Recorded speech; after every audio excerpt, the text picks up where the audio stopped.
Assalamualaikum semuanya. Semoga kalian semua dalam keadaan sehat dan dilancarkan rezekinya. Amin ya robbal alamin. Kisah seorang rahib yang mendatangkan hujan dengan tulang manusia terjadi di masa ulama besar yang bernama Hasan al-Askari. Di dalam kitabnya yang berjudul As-Sawa'iqu al-Muhriqah, Al-Imam Ibnu Hajar al-Haytami menulis sebuah kisah. Ketika Al-Hasan al-Askari di penjara, terjadilah musim paceklik yang parah. Hujan tidak mau turun selama bertahun-tahun. Kemudian Khalifah Al-Mu'tamid bin Mutawakkil memerintahkan segenap rakyatnya yang beragama Islam berkumpul di suatu lapangan untuk melaksanakan sholat istisqa selama 3 hari. Namun ternyata tidak ada hasilnya. Kemarau panjang masih saja melanda negeri tersebut. Karena hujan tak kunjung datang, lalu seorang rahib di wilayah tersebut mengumpulkan orang-orang yang beragama Nasrani kumpul di sebuah lapangan yang tempo hari digunakan untuk melaksanakan sholat istisqa. Di tengah-tengah para pengikutnya, sang rahib mengulurkan tangannya ke langit. Dan tiba-tiba saja hujan langsung turun dengan amat derasnya. Di hari yang kedua, sang rahib kembali mengumpulkan pengikutnya yang beragama Nasrani. Ia pun mengulurkan tangannya dan hujan kembali turun sangat deras. Peristiwa menakjubkan ini membuat orang-orang Islam yang masih bodoh menjadi bimbang dengan keimanannya. Bahkan ada sebagian yang murtad dan beralih memeluk agama Nasrani. Hal ini tentu saja membuat Khalifah Al-Mu'tamid resah. Namun ia juga tak mungkin memaksa rakyatnya yang murtad untuk kembali memeluk Islam. Maka ia memutuskan untuk meminta bantuan ulama besar yang bernama Hasan al-Askari.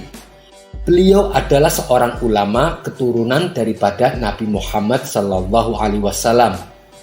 Padahal saat itu Hasan al-Askari sedang mendekam di dalam penjara karena dianggap melawan pemerintah atau yang sering kita sebut radikal.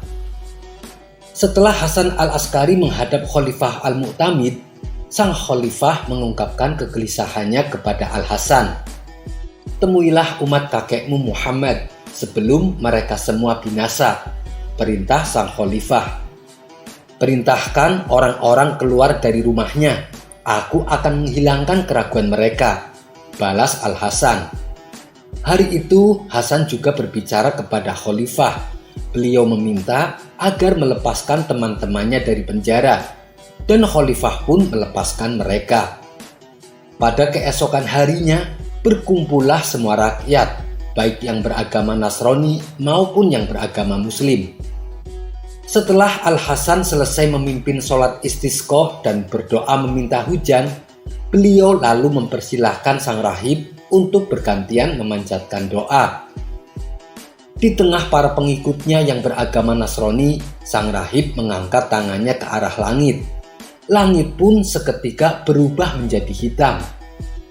Di saat itulah Al-Hasan memerintahkan para prajurit istana untuk memegangi tangan sang rahib.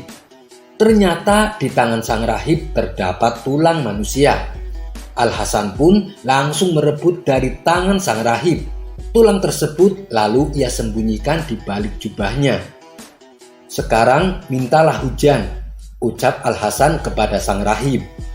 Sang rahib kembali mengangkat tangannya dan berdoa. Tapi yang terjadi, gumpalan awan yang tadinya muncul kini justru malah menghilang. Matahari kembali bersinar menerangi awan.